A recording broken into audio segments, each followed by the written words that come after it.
Hello dear students, I am Sajad Khan from Tagore School, Parbasar, and I heartily welcome you on online classes of 8th class. नमस्कार प्रिय विद्यार्थियों, मैं कक्षा 8 की online classes में आपका हार्दिक स्वागत करता हूं। We solve the 10, 11 and 12 question of exercise 2.2 in chapter second in our previous video. हमने अपने पिछले वीडियो में अध्याय 2 की एक्सरसाइज पर्सनावली 2.2 है, उसका क्वेश्चन नंबर 10, 11 एंड 12 है, वो सोल्व किया था। तो एक बार हम इसका रिवीजन करते हैं, उसके बाद जो है आगे के जो नेक्स्ट क्वेश्चन है वो सोल्व करेंगे। तो क्वेश्चन नंबर 10 था अपना कि किसी कक्षा में बालक और बालिकाओं की संख्याओं में अनुपात 7:5 है। यदि बालकों की संख्या बालिकाओं की संख्या से 8 अधिक है तो कक्षा में कुल कितने विद्यार्थी है। तो इसमें हमें बालिकाओं की संख्या के बारे में बताया गया नहीं है, यहाँ पे बालकों की संख्या के बारे में बताया गया है कि बालकों की संख्या बालिकाओं की संख्या से 8 अधिक है, लेकिन बालिकाओं की संख्या हमें नहीं पता। तो सबसे पहले हम यहाँ पर जो लेंगे वो लेंगे जो है बालक और बालिकाओं की संख्या में अनुपात दिया हुआ है हमें, तो यहाँ पर लिखेंगे। तो बालकों की संख्या हमें नहीं पता, तो हम यहाँ पर लेंगे बालक एवं बालिकाओं की संख्या क्रमशः हम कह सकते हैं अनुपात दिया हुआ है, तो 7x और 5x है। और ये कह रहा है कि जो बालकों की संख्या बालिकाओं की संख्या से 8 अधिक है, तो बालकों की संख्या 7x और बालिकाओं की संख्या 5x, तो इसको संतुलित करने के लिए 8 है वो बालिकाओं की संख्या में जोड़ेंगे, क्योंकि बालकों की संख्या 5x यानी जो है इससे 8 अधिक है 7x, तो इसलिए 8 इधर करेंगे ताकि समीकरण अपना संतुलित हो सके। तो यहाँ पर हम निकालेंगे x का मान निकालेंगे 4 आएगा, तो बालकों की संख्या आएगी यहाँ पर 28 और बालिकाओं की संख्या आएगी 20 फर्स्ट क्वेश्चन में। इसी प्रकार सेकंड जो अपना 11th क्वेश्चन है वो सोल्व किया था हमने अपने प्रीवियस वीडियो में। तो वाई चुंग के पिताजी उसके दादाजी से 26 वर्ष छोटे हैं और उससे 29 वर्ष बड़े। तो यहाँ वाई चुंग के दादाजी और पिताजी की आयु के बारे में बताया गया है, तो वाई चुंग की आयु के बारे में नहीं बताया गया, और तीनों की आयु का योग 135 है, तो उनकी आयु अलग अलग हमें ज्ञात करनी है। तो यहाँ पर हम कहेंगे कि माना कि उसके जो है बाईचुंग है उसकी आयु x है, तो पिताजी उससे 29 वर्ष बड़े हैं, तो x प्लस 29, क्योंकि बाईचुंग की आयु x है तो उससे 29 वर्ष बड़े हैं तो ऐड करेंगे। और बाईचुंग के दादाजी की आयु पिताजी से वो 26 वर्ष बड़े हैं, तो पिताजी की आयु में 26 ऐड करेंगे, तो बाईचुंग के दादाजी की आयु x प्लस जो है 55 आएगी। तीनों की आयु का योग 135 हो रहा है, तो तीनों की आयु हम जोड़ेंगे, वाईचुंग की आयु, वाईचुंग के पिता की आयु और वाईचुंग के दादा की आयु, तीनों का योगफल हो रहा है 135। तो समीकरण हम बनाएंगे और समीकरण बनाकर जो x है वो हम निकालेंगे, तो x आएगा 17 वर्ष। तो x थी जो है वाईचुंग की आयु थी x, तो 17 वर्ष। और वाईचुंग के पिताजी उससे 29 वर्ष बड़े हैं, तो 17 से 29 अधिक करेंगे तो 46 ईयर के हैं। और दादाजी पिताजी से 26 वर्ष बड़े हैं, तो जो है एक्स में हम 55 ऐड करेंगे, 72 ईयर के हैं उनके दादा की आयु आएगी। इसी प्रकार नेक्स्ट क्वेश्चन था अपना इसमें क्वेश्चन नंबर 12। क्वेश्चन नंबर 12 में था अपना कि 15 वर्ष बाद रवि की आयु उसकी वर्तमान आयु से 4 गुनी हो जाएगी। रवि की वर्तमान आयु क्या है। तो यहाँ पर जो है रवि की वर्तमान आयु नहीं दे रखी, तो हम सबसे पहले हम यहाँ पर लिखेंगे कि जो रवि की वर्तमान आयु है वो x वर्ष है, और 15 वर्ष बाद रवि की आयु जो है वो हो जाएगी x प्लस 15 वर्ष, यानी कि जो है वर्तमान आयु से 15 अधिक हो जाएगी 15 वर्ष बाद, तो x प्लस 15 वर्ष हो जाएगी। अब प्रश्न अनुसार हम करेंगे कि जो 15 वर्ष बाद है ये जो रवि की आयु है वो उसकी आयु की 4 गुना हो जाएगी, तो 4x हो जाएगा यानी 4 गुनी हो जाएगी। तो समीकरण अपना बनेगा 4x equal to x plus 15। फिर हम इसको सॉल्व करेंगे तो x बराबर अपने आएंगे 5 वर्ष। तो यहाँ पर जो x है वो रवि की वर्तमान आयु मानी थी हमने, तो रवि की वर्तमान आयु 5 वर्ष है। अगर 15 वर्ष बाद की पूछी जाए तो 5 में हम 15 ऐड करेंगे, तो 15 वर्ष बाद रवि की आयु जो है 20 वर्ष हो जाएगी। तो ये जो क्वेश्चन है अपने प्रीवियस वीडियो में हमने सोल्व किए थे। जिन्होंने प्रीवियस वीडियो नहीं देखे हैं वो प्रीवियस वीडियो देखें, ताकि जो भी प्रश्नावली 2.2 है उसके जो क्वेश्चन है 1 से लेकर जो 12 तक क्वेश्चन है वो हमें अच्छी तरह समझ में आ जाए। अब जो नेक्स्ट क्वेश्चन है क्वेश्चन नंबर 13, वो हम आज सोल्व करने जा रहे हैं। तो क्वेश्चन नंबर 13 है, एक परिमेय संख्या को 5/2 से गुणा कर 2/3 जोड़ने पर माइनस के 7/12 प्राप्त होते हैं, वह संख्या क्या है। तो संख्या बतानी है, तो एक परिमेय संख्या। अब वो परिमेय संख्या कौन सी है वो हमें पता नहीं है, और जो नहीं दे रखी है वो हमें मानना है। तो माना कि वो परिमेय संख्या क्या, x। तो x माननी हमने, उसमें एक 5/2 से गुणा करना है उसको, फिर 2/3 जोड़ने उसमें, तो हमें -7/12 प्राप्त होते हैं। तो अपना समीकरण बन जाएगा। तो हम लिखेंगे कि माना कि सॉल्यूशन कर रहे हैं क्वेश्चन नंबर 13 अपना सॉल्यूशन करेंगे क्वेश्चन नंबर 13 कि माना कि वह परिमेय संख्या x है, वह परिमेय संख्या x है। तो x मान ली हम। अब ये कह रहा कि किसी परिमेय संख्या में, एक परिमेय संख्या, तो वो परिमेय संख्या हमने x मान ली। तो यहाँ पर हम x मानेंगे तो उसे 5/2 से गुणा करना।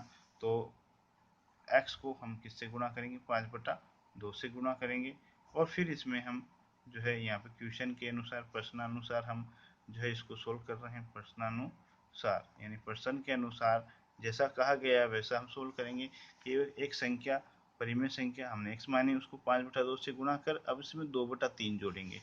तो जोड़ने पर, तो इसमें 2/3 जोड़ने पर, तो जोड़ने पर हमें जो प्राप्त हो रहे हैं वो हो रहे हैं -7/12। तो -7/12 जो है प्राप्त हो रहे हैं -7/12। तो अब ये अपने पास समीकरण कंप्लीट हो गया। तो समीकरण कंप्लीट हो गया, अब इसे सोल्व करना है हमें। तो पहले हमें पता है गुणा होता है फिर जोड़ होती है। तो यहाँ पर गुणा करेंगे, तो x का हर नहीं है कुछ भी, तो 1 लगा सकते हैं हम। अब अंश को अंश से, हर को हर से गुणा करेंगे, 5 को x से गुणा करेंगे तो आएंगे 5x, और हर को हर से करेंगे 2 1 जा 2 एंड प्लस 2/3। अब यहाँ पर ट्रांसफर करेंगे हम। तो पहले 2/3 का हम दाएं पक्ष में पक्षांतर करेंगे। तो दाएं पक्ष में अपने -7/12 है। तो यहाँ पर लिखेंगे कि 2/3 का 2/3 का दाएं पक्ष में पक्षांतरण करने पर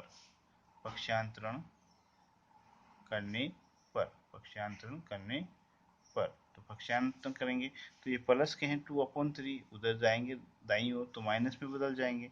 तो आएंगे अपने 5x/2 equal to 5/2 equal to minus k 7/12 है दाईं ओर right hand side, plus k 2 अपन उधर जाएंगे तो ये बदल जाएंगे -2/3। तो यहाँ पर हम पहले इसको सोल्व करते हैं। जो अपने सब्ट्रैक्शन है यानी भिन्न संख्या की बाकी है अपने, तो हल करेंगे तो लेफ्ट हैंड साइड आएंगे 5x/2। तो यहाँ पर सोल्व करते हैं वज्र गुणा, 7 को 3 से, 7 21, माइनस का है तो माइनस का, 2 को 12 से, 12 दूनी 24 माइनस के, एंड हर को हर से गुणा करते हैं। वज्र गुणा विधि द्वारा हम जो है भिन्न संख्या की बाकी का सोल्व करेंगे, 32 36। यहाँ पर सोल्व करने पर यहाँ पर आएगा इसका 5x/2, और यहाँ पर सोल्व करेंगे ये भी माइनस का, ये भी माइनस का, माइनस माइनस होते प्लस।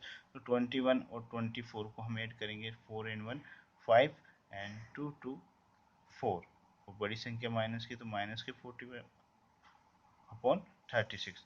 अब हम यहाँ से 2 का ट्रांसफर करेंगे, तो नीचे है तो ऊपर चला जाएगा गुणा में, और ये ऊपर है तो नीचे आ जाएगा। तो यहाँ पर हम जो दोनों का ट्रांसफर एक साथ भी कर सकते हैं। तो यहाँ पर करेंगे -45/36। तो ये जो 2 है वो तो 45 से गुणा हो जाएगा ऊपर की ओर, और ये 5 नीचे की ओर आ जाएंगे तो मल्टीप्लाई 5। अब यहाँ पर भाग देंगे हम, संख्या कट रही है तो 5 का भाग 45 में जाता है 9 बार, 5 9 45, माइनस के 9 है कि माइनस का चिन्ह है। अब 2 एकम 2, और 2 का भाग 36 में जाता है 18 बार। तो अपने जो आंसर आए हैं वो आए -9/18। अब ये 9 से दोनों डिवाइड हो रही, 9 1 जा 9 एंड 9 2 जा 18। तो जो आंसर आएगा सॉल्यूशन वो आएगा -1/2। तो जो सॉल्यूशन है तो वह परिमेय संख्या है वो अपने पास प्राप्त होगी 1/2, जिसको हम जो है 5/2 से गुणा कर इसमें 2/3 जोड़ने पर हमें प्राप्त होते हैं -7/12। वह परिमेय संख्या -1/2। तो इस प्रकार हमें इसका सॉल्यूशन निकालना है। नेक्स्ट है क्वेश्चन नंबर अपना 14। 14 क्वेश्चन है अपना, 14 नंबर क्वेश्चन के अंदर है कि लक्ष्मी एक बैंक में खजांची है। उसके पास नकदी के रूप में 100 रुपये, 50 रुपये और 10 रुपये वाले नोट है। उनकी संख्या में क्रमशः अनुपात दिया हुआ है। तो यहाँ पर जो है अनुपात 2, अनुपात 3, अनुपात 5 का अनुपात है और उनका कुल मूल्य भी दिया गया है। तो उसके पास प्रत्येक प्रकार कितने कितने नोट हैं। तो यहाँ पर हमें 100 रुपये का अनुपात 2 है, 50 रुपये का 3 है और 10 रुपये वाले की 5 है। तो यहाँ पर जो अनुपात दे रखा है तो और जो है नोट दे रखे हैं, तो हम यहाँ पर संख्या हमें पहले पता करना है इनकी और फिर मूल्य पता करना है। तो हम यहाँ पर लिखेंगे, सॉल्यूशन कर रहे हैं क्वेश्चन नंबर 14 का, कि माना कि 100 रुपये वाले 100 रुपये वाले नोटों की संख्या, 100 रुपये वाले नोटों की संख्या। तो 100 रुपये वाले नोटों की जो संख्या है यहाँ पर, तो अनुपात है 2 100 रुपये का, तो यहाँ पर संख्या हम मान लेते हैं 2x। इसी प्रकार जो है अपने 50 रुपये वाले, तो 50 रुपये वाले नोटों की संख्या, तो 50 वाले नोटों की संख्या, तो 50 वाले नोटों का जो अनुपात 3 है, तो इसका जो है संख्या होगी 3x। इसी प्रकार हम निकालेंगे 10 रुपये, तो 10 रुपये वाले नोटों की संख्या, तो इसका अनुपात है 5, तो हम लिखेंगे 5x। अब यहाँ पर संख्या निकल गई तो मूल्य निकालना, तो संख्या से मूल्य निकालना। अभी मैं कहूँ कि मेरे पास जो है 10 रुपये वाले 5 नोट हैं, तो यहाँ ये हो गई नोटों की संख्या और ये हो गए नोट। इसी प्रकार ये नोट है और ये नोटों की संख्या अपने पास। तो हम अगर मूल्य निकालना है कि 10 रुपये वाले 5 नोट है यानी 50 रुपये हो गए, तो इसी प्रकार हम अगर मूल्य निकालना है तो संख्या को जो है नोट से मल्टीप्लाई करेंगे। तो सबसे सबसे पहले लिखेंगे तो 100 रुपये वाले नोट, तो हम लिखेंगे 100 रुपये, 100 रुपये, क्योंकि 100 रुपये वाले नोटों का मूल्य, तो 100 रुपये वाले नोटों का मूल्य, तो 100 रुपये वाले नोट इनकी संख्या 2x, तो 2x से गुणा करेंगे इसको, तो 2x से मल्टीप्लाई कर दें, तो इनकी जो मूल्य आएंगे वो आएंगे 200x यानी 200x।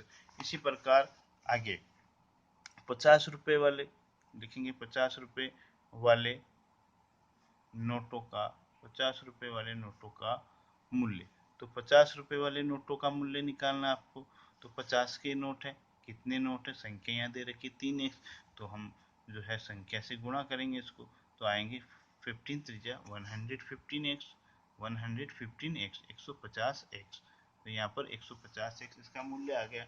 इसी प्रकार नेक्स्ट है 10 रुपये, तो 10 रुपये वाले नोटों का मूल्य, तो 10 रुपये वाले नोटों का मूल्य है यहाँ पर, वो भी निकाल लेंगे। तो 10 रुपये के नोट कितने हैं, उनकी संख्या है 5x, तो यहाँ पे मल्टीप्लाई करेंगे 5x से, तो 10 5 जो 50x, तो 50x आ गए। अब यहाँ पर अपने पास मूल्य भी आ गया, तीनों प्रकार के जो नोट है उनका मूल्य आ गया और क्वेश्चन में उनका कुल मूल्य भी दिया गया है।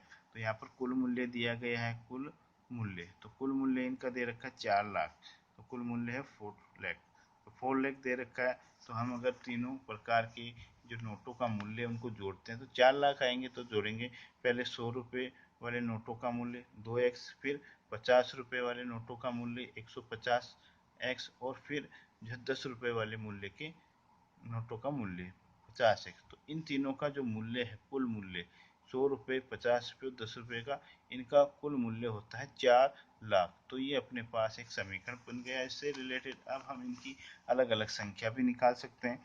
तो यहाँ पर इसको सोल्व करते हैं, तो सोल्व करेंगे 2x और 150 एंड 50, 200 200 एंड 200 400x, तो टोटल यहाँ पर 200x और 150, 350x, 350 and 50 400x equal to 4 lakh. तो 4 लाख हो गए अपने। अब 4 का ट्रांसफर करेंगे तो इधर x रहेगा, तो x अपने संख्या से रिलेटेड है तो मूल्य निकाल सकते हैं यहाँ पर। तो 4 लाख है, तो 4 लाख के अंदर हम जो ट्रांसफर कहीं गुणा में है तो भाग में चला जाएगा, तो 400 यहाँ पर 20 से 20 कैंसिल होगा।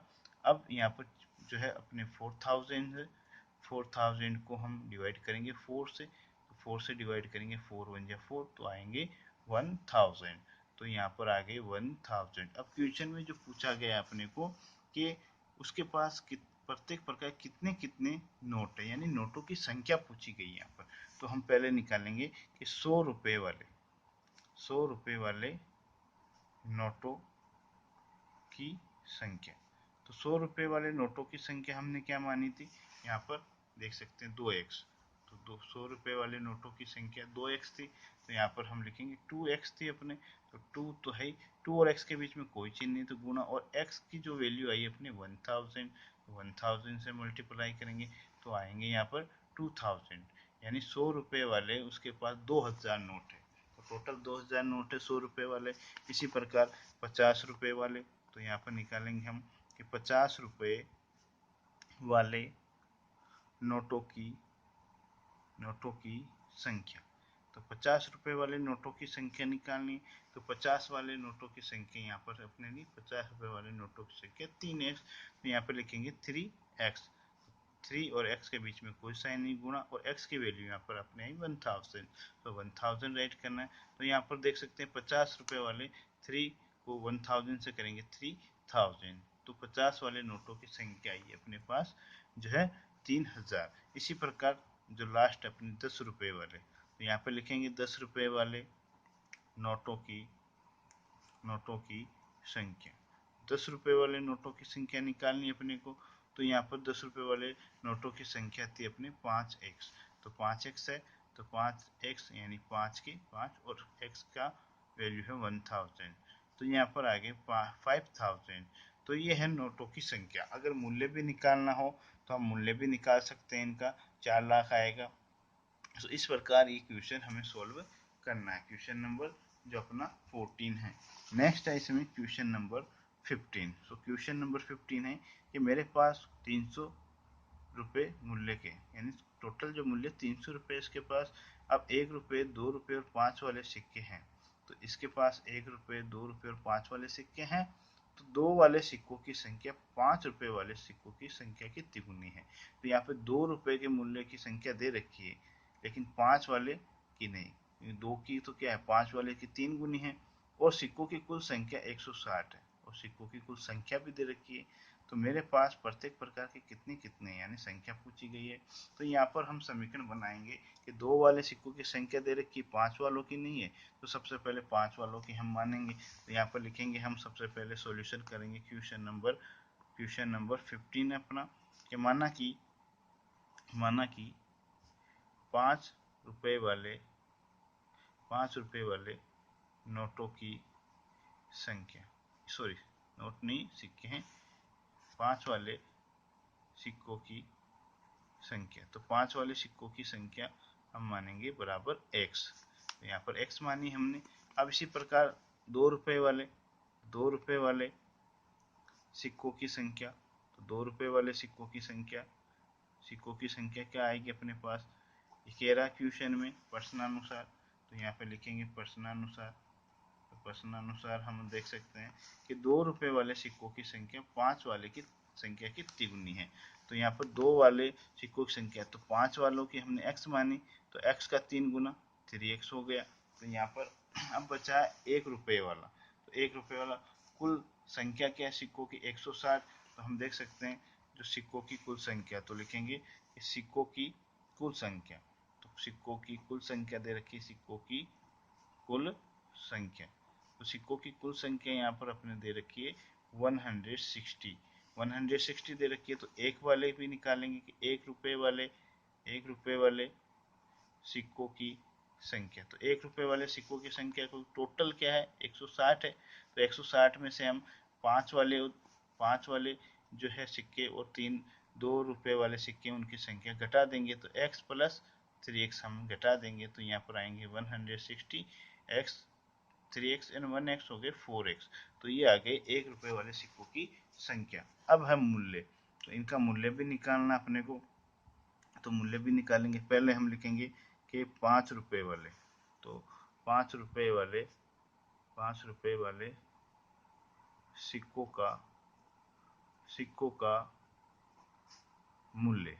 अब इसी प्रकार जिस प्रकार हमने जो क्वेश्चन नंबर 14 किया उसी प्रकार इसको सोल्व करना। तो 5 रुपये वाले सिक्कों की संख्या क्या होगी, तो 5 इंटू जो संख्या क्या थी x, तो x, तो यहाँ पर हो गया 5x। इसी प्रकार हम लिखेंगे 2 रुपये वाले सिक्कों का मूल्य। तो 2 रुपये वाले सिक्कों का मूल्य, तो 2 इंटू 2 का हमने सॉरी 3x था, 3 तीन एक्स इंटू दो, तो यहाँ पे आएंगे 3x इंटू दो, 3 दूनी 6x।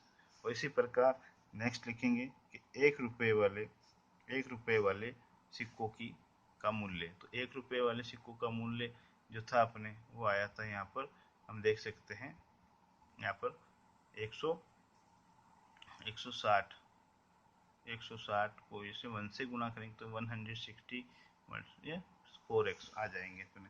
तो इस प्रकार हमें इसमें जो है सॉल्यूशन करना। अब इनके तीनों की वैल्यू ऐड करेंगे, कुल मूल्य भी दिया हुआ है यहाँ पर, तो 5x प्लस 6x और प्लस यहाँ पर 160 माइनस 4x इक्वल टू कुल मूल्य है यहाँ पर 300 रुपये। तो ये समीकरण आपका कंप्लीट है। अब इसको सोल्व करना है आपको, तो ये आपके प्रैक्टिस के लिए आप सोल्व करें इनको, और सोल्व करके इसके जो है हम जो है इनकी संख्या जो मूल्य निकालेंगे। नेक्स्ट वीडियो में हम आगे का जो क्वेश्चन है वो सोल्व करेंगे। और ये जो क्वेश्चन है आगे का समीकरण आपके सामने बन गया है, इसको कंप्लीट करें और सभी प्रकार के जो सिक्के हैं उनकी संख्या हमें निकालनी है। नेक्स्ट वीडियो में आगे के क्वेश्चन है वो सोल्व करेंगे।